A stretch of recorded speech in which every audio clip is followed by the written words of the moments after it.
friends. Welcome to Well and Worthy Life podcast. I'm Deanna, your host, and I am so glad you are here. Each week on this show, I hope to inspire and motivate you to live your best life by sharing tips, advice, and life lessons. Now let's get started.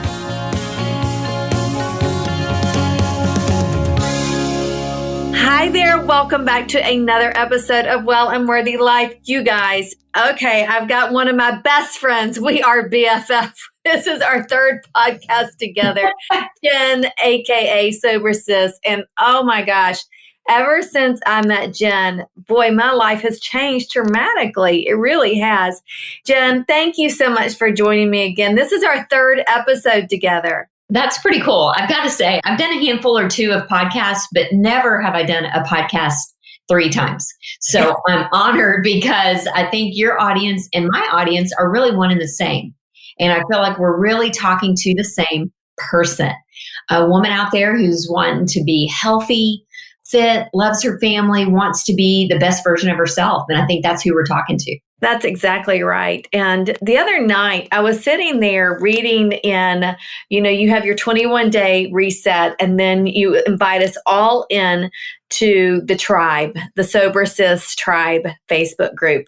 And I have to say, out of any Facebook group that I've ever been a part of, it is probably the people are more real in this Facebook group than I have ever seen. And I've lots of Facebook groups that I'm a part of, but I have never seen the authenticity, the realness, the women supporting women. It truly is a tribe, Yeah, it is incredible, Deanna. I agree. I see that too. And I'm just amazed in this world we're living in with such a heated climate around us, with so many things. Our group has really maintained a like-minded focus. This like laser focus on being sober-minded, which means being present and awake and aware in our own life so that we can go out there and make a difference and do the things that we want to do, whatever that may be. But I love that in our group, we're keeping it real, but we're really focused as well. And I love the support that I'm seeing women give women. It's empowering. Yeah. So empowering. So guys, if you haven't heard our previous episodes, you probably should go back and hear. But I came across one of my clients from Faster Way had done the 21-day reset with Jenn. And just so you know, she's getting ready to do another one here soon. She does one. You do one every month, right at the beginning of the month. I do. So it's kind of easy to track. And a lot of women say, well, I'll just catch the next one. And you sure can. But what I say to women, if they're on the fence, if they're kind of on the bubble, like, I don't know, Jenn, I think I'll just wait, till after the holidays and do it in January when the rest of the whole world is doing it. My thing on that is, whenever you're listening to this podcast, do the reset. But my whole thing on that is when you want to get a jump start, when you want to get a head start, so that, the craziness is something that you're more prepared for instead of something you're just surviving. Right. And so that you can be present during the holidays versus just surviving, getting through them, and then trying to get where you feel better and more energy in your life. Why not do that before when you can really enjoy it? Yes, exactly. So, like I said, I met her through one of my clients because I had always told my client that she needed to cut back on her alcohol because it was not going to enable her to lose the fat that she wanted to lose. Finally, she found Jenn and then introduced me to Jenn. And I had already started somewhat about this time last year, a journey on trying to go alcohol free, but I was doing it by myself and had no idea really in fact, I was just thinking about this. It's almost been a year because I can't remember if it was in November. I feel like it was in November that I decided to take the whole month alcohol free. And so as I have been on this journey, I'm like learning more and more. And I really never felt like I really had a problem. Mm-hmm. It's like we've talked about, it's never a problem until it is a problem, right? Right. But I really felt like, in fact, we've had these different conversations about we might drink, we might not ever drink again. We didn't want to have to put that label on or whatever that is, right? Right. Right. And so the other night, though, I was scrolling through that Facebook page and I noticed some people talking about moderation and can you moderate? And so it just brought to mind something that happened on my birthday. And I was like, oh, I've got to share this with everybody because I thought it was very eye-opening to me. That's why I wanted to talk to you, Jenn, about it, because I think that you've probably seen this many, many times before. But so, guys, so my birthday was September 9th, and I had my whole family over here, all three of my boys, girlfriends, wives, and my granddaughter. And my son came in with a bottle of wine. And we've done family dinners lots before, and I've been alcohol free, no problem. But this night, because it was my birthday and my son said he had this $80 bottle of wine. When I did drink wine, we never had an $80 bottle of wine. And for my son to have this $80 bottle of wine, I was like, oh, well, so they were all drinking a little bit before dinner, and I didn't, I drank my bubbly and, I have all these fun drinks now.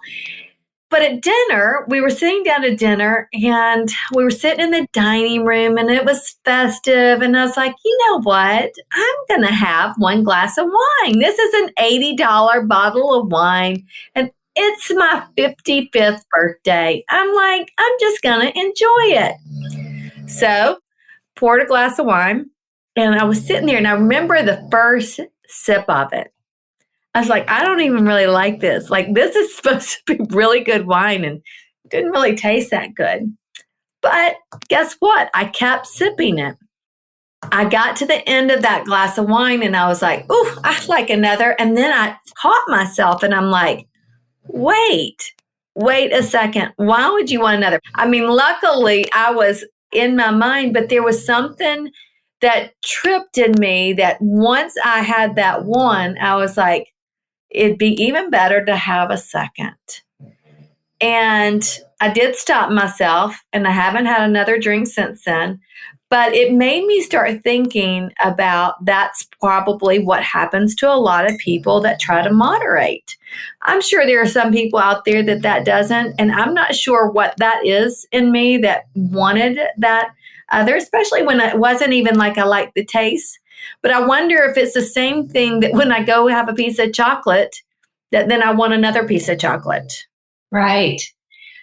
Wow. Well, you have hit on so many things. And I've got so much to talk about with you. And I think your experience is so normal and relatable. And you're right, happens all the time, even with other things, like you said, besides alcohol. It can be food, it can be a lot of things. What makes us want more? If a little bit's good, maybe a little bit more will be even better.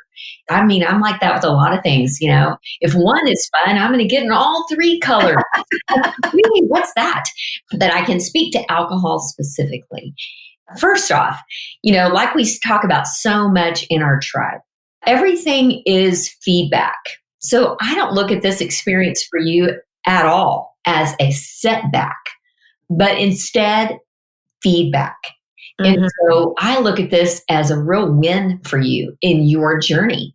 I agree. I agree. Because I think a lot of people feel defeated or like they have to start over again.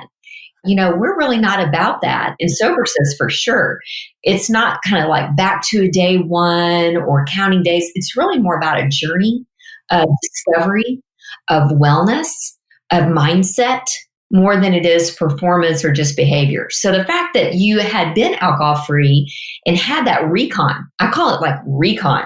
You got out there, you did some recon.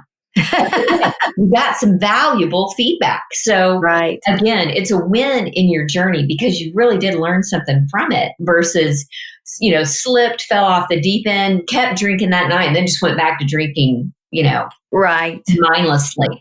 And again, I've done that before. I'm sure you have too, where you maybe took breaks before without support, without the tools you have now and thought, well, never mind. It's, I'm just going to take a 3-week, hiatus from even trying and just go for it. Every time I see alcohol, I'm just going to drink it, And so I applaud you for just really course correcting quickly. And I think that's the value of feedback is you can course correct, kind of make a pivot there, like, oh, I'm recognizing my thoughts right now. And why do I want that second glass was pretty amazing, I think. But one of the points you brought up, and I'd love to talk about it more, is alcohol really creates a thirst for itself. And so you really didn't have that thirst for alcohol until you had that first glass. Mm-hmm. It literally, like, you were kind of fine without it. You weren't drinking before. You hadn't been pining away all day for it. Yeah. You didn't even know maybe that your son was bringing the $80 bottle of wine on your birthday, which I got to say, that's a tempter. That's a tempter. And I can totally see why you pulled the trigger. But really, you didn't have a thirst for that second glass or more wine or even maybe wine at all until you had that first one. And so I think that's important for people to realize is you're really kind of flipping a switch that, it's kind of off. It's kind of not on full cylinder firing until you turn it on. Now you are dealing with some neuro pathways that, have been recircuiting in you since you've taken such time away from alcohol, which is probably why it didn't taste as good that first time. Yes, probably. Which is interesting. I hear that all the time. And you can see that in our Facebook group when women talk about their real life experiences. How it really doesn't taste that good after you've not had it for a while. Not every time, but across the board, I would say that that's really normal. And I think what happens is after that first drink, after that first glass, the buzz starts setting in, the numbing effect, the anesthetic effect of alcohol starts kicking in, and then you don't taste as much what you're tasting the more you drink. It actually alters our taste buds. So that's why that first glass is like, ooh, this really isn't that good. It's kind of like when we first started drinking when we were younger. We didn't immediately just love the taste. We kind of acquired, if you will, a taste. And what we were really acquiring is the effects of that taste. Does that make sense? Yeah, it really does. And I just found it, like I said, it got me really thinking about that and thinking about, luckily I was very in tune with stopping, but had that happened to me a few months earlier, I probably wouldn't have. I'm probably like, yeah, I'll have one more glass. And then that may have even led to that third glass. I think that's the thing. And would have taken me back. And then I would have I feel very good. I don't feel bad about myself at all that I did that. I feel very good that I was very intentional about it. And then very intentional about going, wait, stop. No, that's not what I want. And it's interesting because I've got a trip coming up, a girl trip. And it's so funny, the texts already. They're already talking about, what they're going to drink. And they're like, oh, Deanna, we know you don't drink. Like, I wasn't even having anxiety about it, Jen, but now I'm having a little bit of anxiety about it because I still haven't had enough practice in a social settings because of, where we've been, right? Right. It's been a weird year for practicing social connections without alcohol because we haven't had social connections much at all. So I think you're right. I mean, I'm going to take along all my favorite drinks and everything, but it's like they have made such a big deal out of it now. Yeah. I mean, yeah, so it's very interesting to me, but it is interesting to me too, that the way that our bodies like, okay, I want more. And why is that? It's just that it creates that. Is there some chemical reaction other than the fact that it just makes us numb? I mean, our taste buds numb? Because honestly, after that one glass, I didn't feel like I felt any different. But surely I did. Right. Just even looking down at some of my notes, I mean, the flaw of the moderation theory is we gloss over sometimes that alcohol is a diuretic, right? So it makes us pee. And our body is more dehydrated after we drink alcohol. So guess what? That makes another drink more tempting. So it doesn't matter if you logically know the drink is not going to quench your thirst, but it will seem like it. So that's the same with, a lot of people, drink beer after a marathon or working in the yard. You're literally thirsty, right? You've worked out. What's up with the running community? And again, no judgment. It's just an observation that a lot of runners slam their beers at the end of a 26-mile run. And you're thirsty as all get out. And that beer's not really quenching your thirst. It's a diuretic, right? It's got alcohol in it. Same with any alcoholic beverage. What you really need right then is water. But, who wouldn't want a cold, crisp beer? And again, there's companies like Athletic Brewing that are really niching in that market of people who love to work out and then love that crisp, cold, carbonated beer taste after doing something like that. So I get it. And what's cool is the marketplace is changing where you can have the taste without the effect, which makes sense to me there. Right. Well, that's one thing that I am using kombucha for. I like because it does give me that. I've never been a beer drinker, but it gives me that thing that I need that I like in the evening or something like that. It's that sparkly or something, that fizziness. Yeah. So I do like that. I do think that it is very interesting. And I would imagine that people who do try to moderate, like I said, I think some people probably can. I don't know who. Have you ever run across? They're out there, but let me tell you this about moderation. If you're already thinking about moderation by definition is trying to find that sweet spot in between two extremes. So the fact is, you're like me, and maybe like you've experienced, I've been on the extreme. Not every time I drank, but sometimes I drank too much. I drank one too many, and I never quite knew where that line was going to be because it moved. It wasn't like I had this, limit every time and I could just ride up to that limit. The limit changed based on my hormones, what I ate that day, what my state of mind was. It fluctuates. And so if you're already out there really thinking about moderating or having trouble moderating, that's a pretty good indication that there's already quite a mental and emotional connection that is made, really neurological connection. It's a mindset thing. Now, again, I always make this distinction when we're talking to your audience because there is something definitely out there called physical addiction, and that's not what we're talking about here. Someone who is in the quote gray area of drinking, or someone who's even just sober curious, who's like, I don't know if this is fitting in my life as well as I want it to. I don't know if this is really serving me. But you have the ability, you have the capability to stop drinking on your own. That's really what Deanna and I are talking about here. Then there's some that really do get further down the drinking spectrum, which again, I think the drinking highway is heading kind of one direction. People don't typically drink less over time. You drink more over time. So the highway is kind of a one way, and you can pull off and exit the highway as I talk about, or you can keep going. But chances are, if you're kind of getting the red flags or the cues to even moderate at all, it's a good signal to take that break and be able to look at it. But that's why it's so difficult to moderate. There's a book out there, I think it's called My Love Affair with Drinking. Came out years ago. It was one of the first books I read and kind of hid in my bathroom because I didn't really want the people to see that I was reading a book on drinking. The people. Oh, how funny. Because I was like, well, what would that mean about me if I'm reading a book about drinking problems, or I'm looking up, Googling at 3 a.m., am I an alcoholic, or what's a hangover cure? If I'm even looking for things like that, I felt shame in even searching those things out. But I was trying to figure out my drinking. And that's all I wanted to do was have a place to wrestle with it out loud and figure it out. So at that point, I was really beginning this love affair with drinking, where it was like a companion. It was like a friend.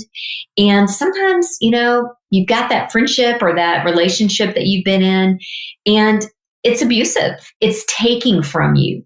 And that's kind of how I look at my relationship with alcohol. It's like a bad friend. It was really like, or we could take it on to a relationship where it was like a bad boyfriend. And so would I really just want to see a bad boyfriend just on Friday nights? Yeah. Do I really want to say not just Friday nights? I'll put myself in that position for Friday night. I think I'm just going to do, hang out with you on the weekends and only when I'm with my friends. It's kind of like, that's what I found for myself. It's like, no, I think I'm going to break up with you because I don't like how you're treating me 20% of the time and letting you in my life 100%. Yes, I really like that. I go back to this thing too that you've said before too, that once you've made this decision, I'm not drinking, then you don't even have to think, am I going to drink or am I not going to drink? And, I would really encourage people during the holidays to really take a break because that's a really good time. This year, the holidays are looking a lot different still. We're still in a crazy times and looks a lot different. So there won't be holiday parties like normal and everything. You are going to be together with your family and it can be stressful. And if you are taking a break and being very mindful, then you can be really present. We've talked about that too, being really present. I'm able to be really present with my granddaughter and really, pay attention to what's going on. Yeah, I love that. You nailed it, sister, right there when you said moderation. Oh, it's sure possible, but it also means constant decision making, constant thinking. For me, when I was moderating many, many times, I was really kind of always moderating because I never wanted to drink in excess. I was never trying to do it. Like who goes in and goes, I'm going to get drunk tonight. Right? Yeah, that was never my goal. Never my intention. I was always trying to stay in that sweet spot of just kind of a nice buzz that would last the whole evening and then just rock me to sleep and then I'd wake up energized. Yeah. That was my goal. That was not what was happening. But doesn't that sound dreamy? I think that does. Greater to dream. It's like I can just kind of buzz through the evening and then just tuck myself in. And it just doesn't really work that way. But moderation is constant decision making. I talk a lot in my AFL course about decision fatigue and how by 1 o'clock or 5 o'clock, we have just worn ourselves down. We've worn out that muscle that does fatigue because if we're doing things with willpower, it's exhaustible. We're exhausted. And then think about it with the holidays or when you're around your friends or family. Think about all the mental bandwidth that is taken from you with the mental tug of war of will I drink tonight? Will I not drink tonight? Will I have one? Will I have two? Will I have white? Will I have red only? Blah, blah, blah. It's so much back and forth. It's like a ping pong match in your head. That's how I experienced it anyway. It was like back and forth, back and forth. And then after a while, it was so easy just to give in to quiet the voice and the chatter in my head. But by making one decision, the ping pong match, it's game over. I called it. I actually won because I'm back in control. I'm back in the driver's seat. And now I can relax, truly relax in social settings because I'm not vacillating. I'm not going to get there and kind of see how it goes, kind of get the vibe and decide once I get there, because that's a recipe for moderation going haywire because you've got to pre-decide. And then it's actually easier. Even if people are mindfully drinking to pre-decide, these are the things that I am choosing to do ahead of time. So it's not in the moment. It's not after one drink that you decide if you're going to have two or three. That again, that takes a lot of work because you're fighting against the substance itself. You're fighting against the numbing, which kind of lowers that prefrontal cortex. I mean, to get all sciencey, which I know we love, to get all sciencey, you're letting down your inhibitions, which are your logical, rational mindset. It's being altered. That's why I talk so much about having a sober mind versus being sober. I don't really identify, I guess you could say, as a sober person. I don't say I'm sober. I say I'm sober-minded, and I'm really enjoying right now, currently, enjoying an alcohol-free lifestyle. And it just puts me back in control, back in the driver's seat. It's a choice I'm consciously making, but not every day anymore. There was one point where I was making that conscious choice every day until my subconscious got in line and got the memo. And that's, the memo, man. It's like my mindset had changed, but my brain was still hardwired to drink. And so I had to give myself more time and practice for my brain, my actual hardwiring, to catch up with my software, my mindset, which I'd upgraded. I'd leveled up. But my brain was still like, yo, what are you doing? This is drinking time. And I would look around and see that that's what everyone else was doing. And my brain would, mirror neurons would be like, see, this is what you do in a Mexican food restaurant. You have a margarita. Yeah. This is what you do. And my brain was like, do it. But my mindset was like, I don't think I want to. I think I want something else. I still want something different, because if I play the movie forward, which is one of our favorite tools, if I play the movie forward and have one margarita, I will want another one. And I'll probably eat another basket of chips. And I probably will wake up at 3 a.m. and I probably won't meet that friend for that early morning walk. I mean, playing that movie forward, I'm like, yeah, I think I'll just skip it all together. It's actually easier for me. Right. I will say some of my memories have popped up on my phone and stuff lately. And I'm like, I can tell a difference in my skin and everything. And I even had somebody message me too. They said, Deanna, I can tell a difference in your body. It's funny because, when we look at ourselves all the time, we don't see the differences until somebody else points it out. And I felt like I was really healthy. And I still think that I'm still learning, obviously, I've still got more practice to go until everything clicks with me. Obviously, if I was going to go, I was like, yeah, I can have a glass of wine for my birthday. And I didn't even, I really didn't think it would be an issue. Even right now, in the back of my mind, like I said, this girls' trip that's coming up, I'm like, well, if I wanted to have a glass or something to drink, I could. Well, I know I could. But then I'm thinking, why? It's almost like this thing I'm wrestling with still in my head. Mm-hmm. Like, I don't want to admit that, because I want to say the other part of me doesn't want to be out there by myself, not the only one not drinking. Yeah, I do know. I know exactly what you're talking about, because I've been alcohol free for a little over 3 years now, almost 3.5 years. And I, like you, am a social person. I'm your G&O organizer. I'm the book club maker. I am that person. In fact, I didn't realize how much of that person I was until I stopped drinking, how much I was the ringleader of getting my drinking friends together so I could enjoy them and also drink with them, so I wasn't at home alone. So, wow, that's changed a lot too. Even pre-COVID and all that, when life was normal, I noticed that changed for me. But I still go out with my friends, and I have been, Deanna, many times the only one that's not drinking in a group. And if you can get past that first, sometimes it dwindles down to even the first few minutes, not even 20 minutes, but like 3 to 5 minutes, where everyone's pouring that initial drink, that moment, we know the one, where it's like everyone's kind of like getting ready. It's kind of like, get the party started. Let's pour it. Let's get it going.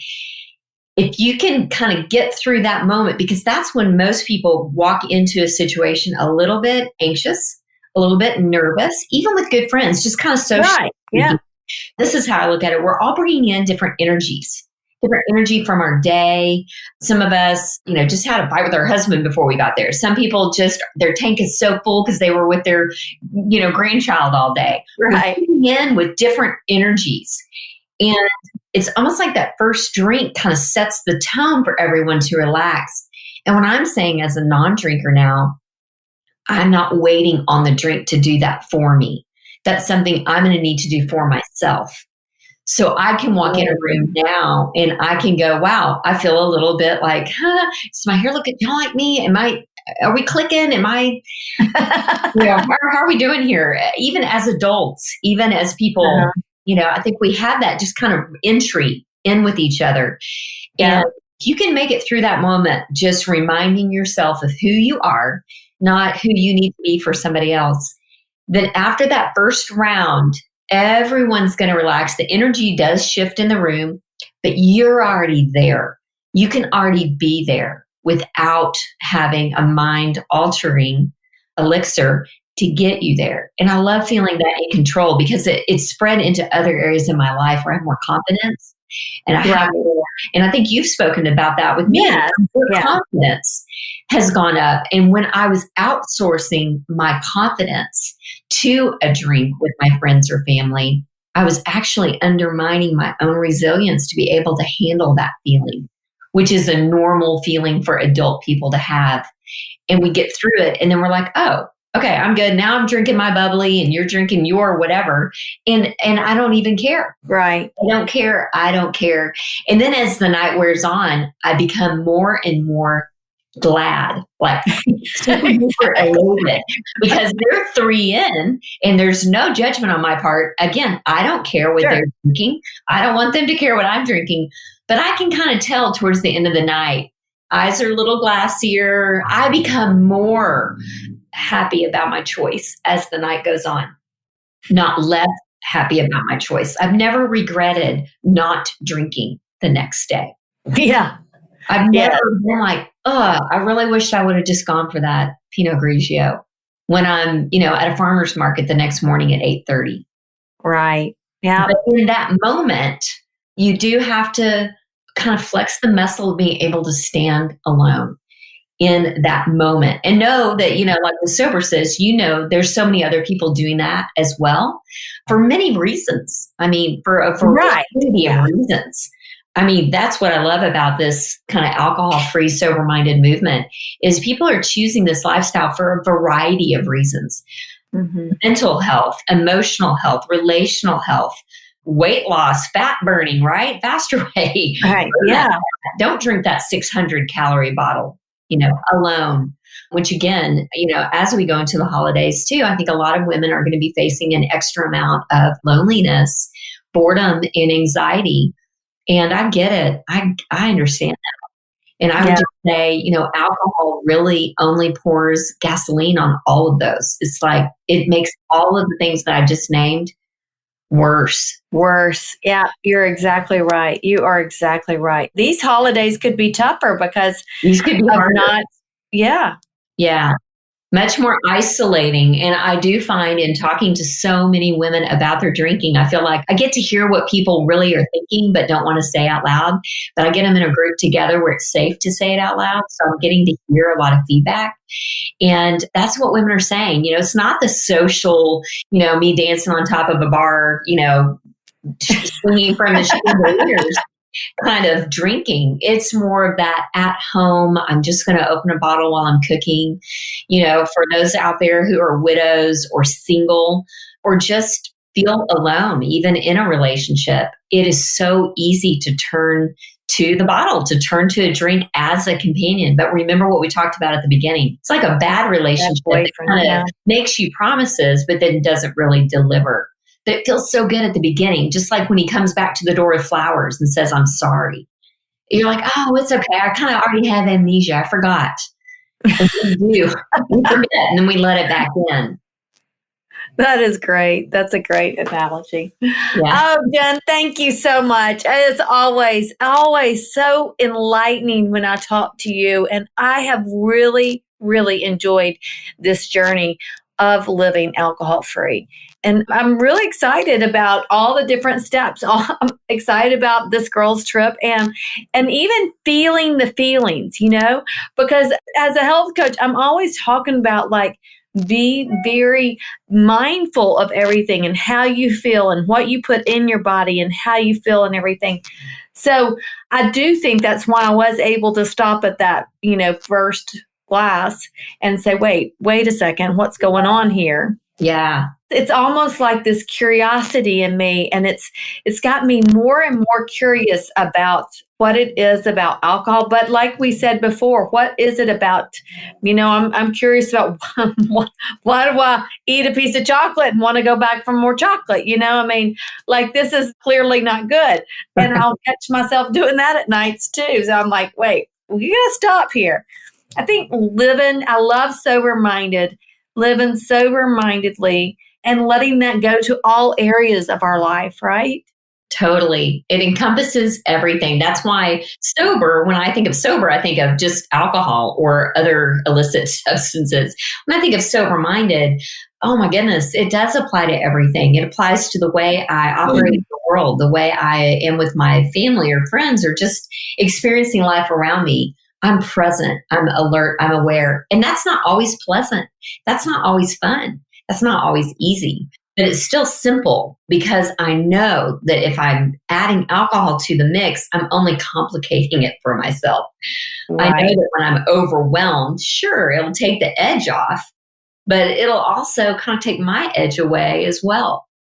Yeah. Oh, that's even more important. I got an Instagram post coming up on that. Be watching, people. If you want to follow me on Instagram, follow me at Sober Sis. I'm actually really giving some mindful thought to that because it's such a big concept to me.